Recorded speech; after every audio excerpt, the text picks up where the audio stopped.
Cricket নবম আসরে ICC টি-20 বিশ্বকাপের ফাইনালে পৌঁছে গিয়েছে দক্ষিণ আফ্রিকা দল।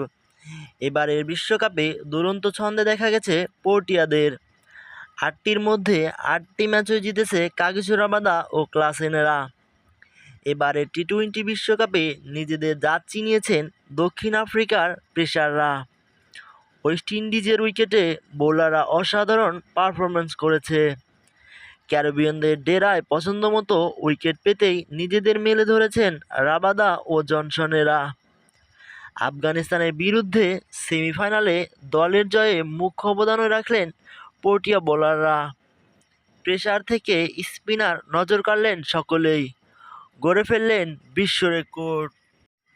এইডন মার্কারাম বলেন, আমাদের বোলাররা যদি এভাবেই পারফরম্যান্স করে তাহলে এবারের বিশ্বকাপে আমরাই ফাইনালে জিতে দেওয়ার চেষ্টা করব।